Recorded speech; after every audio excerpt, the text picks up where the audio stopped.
اور آسان تفسیر صراط الجنان، اس کو آپ مجموعۃ التفاسیر بھی کہہ سکتے ہیں. میرے شیخ الحدیث و تفسیر حضرت علامہ مفتی محمد قاسم اتاری صاحب نے لکھی ہے. یہ بہت لاجواب تفسیر ہے، آسان بھی بہت ہے، اور اس کے اندر تقریباً تمام تفاسیر کا تقریباً نچوڑ موجود ہے. ہاں اس کے اندر تقریباً. اور استاد صاحب مفتی محمد قاسم اتاری صاحب، آپ وہ شخصیت ہیں، بیضاوی شریف میں نے ان سے پڑھی ہوئی ہے. سمجھ آ رہی ہے آپ حضرات کو؟ تو کہنے کا مقصد یہ ہے کہ آپ نے جو تفسیر لکھی آپ اس کو لے لیں، اس کو پڑھ لیں، اس کا دے دیں. میں تھوڑا پریشان ہو رہا ہوں، ناراض نہ ہوئیے گا، بالکل ذہن منتشر ہو جاتا ہے. سبحان اللہ فرمائیں گے آپ حضرات. کیڑی میں گل کر رہے سے میں نے یاد کروایا جی. اچھا ہاں تفسیر صراط الجنان. اصل میں کلاس میں بیٹھنے والے بندیاں کو اٹھے یا بولے وہ سارا کچھ نکل جاتا بھی پہلوں یہ دی سن لئیے بھی کی ہویا ہے. یہ کہ یعنی طالب علمانہ ذہن ہے، مجھے معاف کیجئے گا، تو اس لیے مجھے سمجھ نہیں آ رہی تھی بھی کیا ہوا ہے جناب. خیر بہرحال اللہ کریم فضل فرمائے، خیر فرمائے. آپ آئیں گے تاکہ میں مفہوم سنا سکوں اگلی بات کا. تو اس کو لیں اور ہر جمعے میں ایک سورت یا ایک رکوع پڑھ کے اس کی تفسیر بیان کر دیں. انشاءاللہ علم میں بھی اضافہ ہوگا، قرآن کا فیضان بھی ملے گا، اور قوم کو اصل پیغام بھی ملے گا انشاءاللہ. سمجھ آ رہی ہے آپ حضرات کو میری بات کی؟ دوستان گرامی، تو میں نے جو بات عرض کی، قرآن مجید کو جب پڑھے نا تو کم از کم اس کے مفاہیم اور مطالب اور معانی ان کو سمجھ کر اگر پڑھیں تو پھر بات بنتی ہے، ورنہ بات بن نہیں سکتی ہے. اور میں بالکل گفتگو کو سمیٹنے کے بھی قریب آ چکا ہوں تاکہ آپ کا جو ٹائم ہے وہ بھی بچ جائے اور میرا ٹائم بھی بچ جائے اور ہم سب کو مفہوم بھی سمجھ کے یہاں سے جا سکیں. گرامی قدر حضرات، یہ یاد رکھیے جب آپ نے تفسیر سننی ہے، یہ سب سے خاص پوائنٹ اس تقریر کا عرض کر رہا ہوں آپ سے، کبھی کسی بد مذہب سے نہیں سننی ہے. کئی بندے نے یار کاری صاحب کیڑی لوڑ سی گل کرن دی. میں کہا میں تین دس چھڑنا کیڑی لوڑ سی، ایڈا فنکار نہ بنیا کر. سمجھ آئی نا؟ جڈا تیرا قاد دے تو اوڈا رہ، تو سانو مشورے نہ دے، اسی تیرے تو بہت دین پڑھے اللہ دے فضل دے نال. سمجھ آ رہی؟ پڑھ دے ہے کوئی پتہ ہے کوئی مشورے سانو. ایو گل بابا جی خادم حسین رضوی صاحب کردے ہوندے سن. وہ جدوں کوئی گل کردے سن نا تو کئیاں نوں بڑی پیڑ ہوندی سی. وہ کہندے یار میں ہن تہاڈی گل کیویں کراں، میں پڑھی کوئی نہیں، میں وہ کراں گا جیڑی میں پڑھی ہوئی ہے اور جو قرآن میں ہے اور حدیث میں ہے. سمجھ آ رہی ہے میری بات کی؟ تو وہ بات کرنی چاہیے. اب لوگوں کو او کاری صاحب اسی سن سارے دی مرضی اپنی کری دی. میں کہ بلے ہو شیرا، پتہ اس دن لگنا جلے ستھن تیری گڑیاں چاہیے ہوئی، پتہ اس دن لگنا جلے تو پیو دا ختم بھی کوئی نہ دعایا، تینوں پھر سمجھ لگنی میں مکیتا کی ہے. توجہ ہے کہ کوئی نہیں ہے؟ تو اس واسطے یہ کمزوریاں نہ دکھایا کرے. کسی بد مذہب سے آپ نے سننا نہیں ہے. اس کی وجہ یہ ہے کہ جب وہ قرآن اور حدیث پڑھ کے مانی بھی آپ سمجھے کہ شاید یہی سارا کچھ کردہ پہ ہے تو پٹڑی سے اتار دے گا آپ کو. اس کی مثال آپ دارمی شریف اٹھائیں، سنن دارمی میں یہ موجود ہے. علامہ ابن سیرین یہ وہ بندہ ہے جو خوابوں کی تعبیریں لکھتا ہے.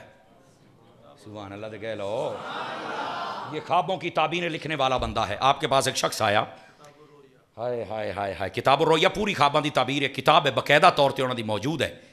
اچھا، علامہ ابن سیرین کے پاس ایک شخص آ گیا اور آگے پتہ کیا کہتا ہے؟ توجہ ہے میری طرف آپ کی؟ کہتا نہیں میں نے آپ کو قرآن کی ایک آیت اور اس کا ترجمہ مفہوم سنانا ہے، سنیں گے؟ فرمان نہیں. بندے پانچ چار بیٹھے ہوں سارے پریشان ہو گئے، بھائی حضرت صاحب یہ کی؟ انہیں آکھا تھوڑا جہا ٹائم مینوں دے دیو. آپ نے بات چپ نہیں سننی، میں نے تو دبکا مارا، ڈر گیا جناب. انہیں جدو تیسری بار آکھا نا تو آپ نے اینج چیچی چکی، چیچی اے چیچی سمجھ دیو چھنگلیا اینج کر کے آپ نے اینج کیتا ایداں جی سمجھ آ جائے. تا اینج کر کے نا آپ نے فرما اینی بھی بیان کرے تو میں نہیں سننی، دوڑ جائی تو نکل جائی. خیر وہ چلا تو گیا رسوا ہو کے. وہ جڑے کول بیٹھے سن سارے ایک جائے تو نہیں سننا، وہ کئی وچ کمڑے بھی سن. انہاں کہ حضرت صاحب قرآن ہی کہندا سی تساں سن لیندے. سمجھ آ رہی ہے؟ قرآن ہی کہندا تسی سن لیندے. آپ نے فرمایا چپ ہے وڈا صلاح الدین، رکھ مشورے اپنے کول.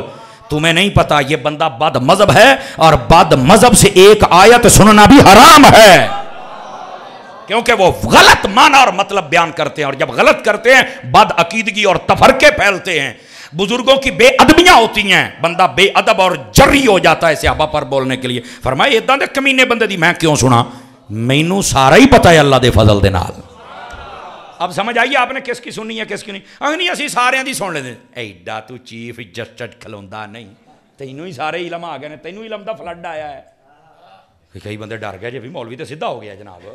تو حضرت اصلاح تو ایسے ہی ہوگی نا. بس اوقات حضور تھوڑا جا پیار نال میں اکثر کہتا نا بھی ہوں تیری چومی لے کے تینوں مسئلہ سمجھاواں یار کیڑا پیار چاہنا. یہ میرا ایک تقیہ کلام ہے, معاف کیجئے گا مجھے. وہ اللہ کے بندو آپ بد مذہب سے نہیں سن سکتے ہو.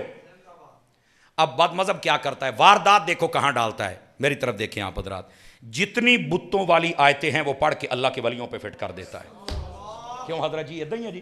جتنی قرآن میں بتوں کے خلاف آیتیں ہیں, یہ بت مکھی نہیں بنا سکتے, یہ بت تمہاری بات نہیں سن سکتے, یہ بت کچھ تمہارا کر نہیں سکتے. یہ ساریاں پڑھ دینے. دیکھو اللہ نے فرمایا اے جڑے قبر والے نے کچھ نہیں کر سکتے, تسی قبراں تے جاندے ہو تے جل کے سلام کہندے ہو تو فلانا. تو میں کہا یہ تو حضور نے آکھیا بھی جدوں بھی قبرستان جاؤ تو چل کے آکھو السلام علیکم یا اہل ال. تے جے تیرے پیو قبر دے وچ پیا اونوں سلام آکھیا ٹھیک ہے, تے جے داتا صاحب نو آکھیا تے پھر حرام کداں ہو گیا یار. توجہ ہے کہ کوئی نہیں آپ سبھی حضرات کی. مطلب بات بتوں کی تھی اور فٹ اللہ کے ولیوں پر کر دی. کمال والی بات. اب ہوتا کیا ہے, اس خطے میں اسلام کس نے پھیلایا بتائیں مجھے آپ؟ اللہ کے ولیوں نے پھیلایا نا. اگر کسی مولوی ملوانے نو اپنے پیو دا نام یاد تو لوے ساڈے سامنے. ہم سنی جتنے مولوی بیٹھے ہیں, یہ سفید داڑھیوں والے بھی, یہ یہی کہیں گے بزرگاں پھیلایا ہے. اور واقعی اسی طرح ہوا ہے. باقی میں سب سے چیلنج کرتا ہوں, دسو بھی کہنے پھیلایا؟ تہاڈی تے ولادت تے شناختی کارڈ دا اصل ٹائم ہی نہیں لبنا بھی کدو جمے ہو. یہ میں صحیح کہہ رہا ہوں, ناراض ہونے والی بات نہیں ہے. اللہ کے بندے پورے اس خطے کے اندر اسلام پھیلایا اللہ کے ولیوں نے. اور آج تم آیتیں پڑھ کے کہہ رہے ہو کہ وہاں شرک ہو رہا, تو شرم نہیں ہوندی؟ انہوں نے ساری آتی شرک تو بچایا لوکاں نو. آج جو تے شرک ہوندا بٹ ڈوب کے نہیں مار دے. اس بات کو سمجھنے کی یہ اصل واردات ہے لوگوں کی. پڑھتے قرآن ہے اور معانی اور مفاہیم کچھ اور بیان کرتے ہیں. ان کو سمجھ آئی آپ حضرات کہ کوئی نہیں آئی؟ دوستان گرامی, یہ فائدہ ہوتا ہے قرآن مجید کی تفسیر کو سمجھنے کا. جب اس میں بندہ تفکر اور تدبر کرتا ہے تو مسئلہ سارے کا سارا کھل کے سامنے آ جاتا ہے. میں آخری لمحات میں داخل ہو چکا ہوں اور اس بات کو سمجھیے گا, قرآن مجید برہان رشید یہ واحد اللہ کی وہ کتاب ہے جس کو دیکھنے کا الگ ثواب ہے,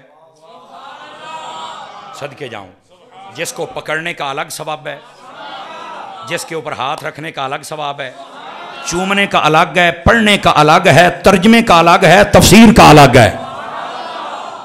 یہ واحد کتاب ہے. جس پہلو کی طرف آج جائیں اس کا فائدہ ہی فائدہ ہوتا ہے. یہ یاد رکھ لیں. قرآن مجید سے محبت فرمائیں. آپ کے امام صاحب مفتی صاحب قبلہ اتنی قرآن سے محبت, اور آپ کو پتہ ہے ان کو قرآن سے محبت کیوں ہے؟ بتاؤں آپ کو وجہ. مجھے راستے میں بتایا ہمارے افضل بھائی نے کہ یہ امیر اہل سنت کے مرید ہیں. میرے پیر کو اللہ نے یہ کمال بخشا ہے. ویسے تو ہمارے جو اہل سنت کی علماء مشائخ ہیں جو صحیح العقیدہ ہیں, اللہ سب کو سلامت رکھے. میرے پیر کو اللہ نے یہ خاصہ بخشا ہوا ہے الحمدللہ. آپ قرآن سے اتنی محبت کرتے ہیں, آپ نے فرمایا روزانہ میرا مرید 3 آیتیں پڑھ کے اس کی تفسیر بھی پڑھے. اتنی قرآن سے محبت ہے. اور پھر اس درجے کی محبت ہے. حفظ کی کلاسیں الگ چل رہی ہیں, بچوں کی الگ, بچیوں کی الگ, درس نامی کی الگ چل رہی. اس کے باوجود فرماتے ہیں جتنے بوڑھے ہو گئے ہو نا, ایک مرتبہ قاری صاحب کے پاس بیٹھ کر رات عشاء کے بعد تم بھی قرآن پڑھ لو. اگر کوئی صحت لفظی میں کمی ہے, یعنی قراءت میں, مخارج میں, وہ ٹھیک ہو جائے, تم بھی قرآن پڑھ لو. لوگ کی 9 بجے والیاں خبراں سن دینے تو میرا پیر کہندا نہیں 9 بجے ہون تو قرآن تیرے ہتھیں ہوئے. اتنی علم دوستی اور بالخصوص قرآن کی تلاوت سے دوستی آپ سوچ بھی نہیں سکتے ہو. تو مجھے اس کے بعد میرے فوراً ذہن میں خیال آیا کہ یہ مفتی امتیاز صاحب کیوں نہ قرآن سے محبت کریں جس کو گھٹی میں پلا دیا گیا. قرآن مجید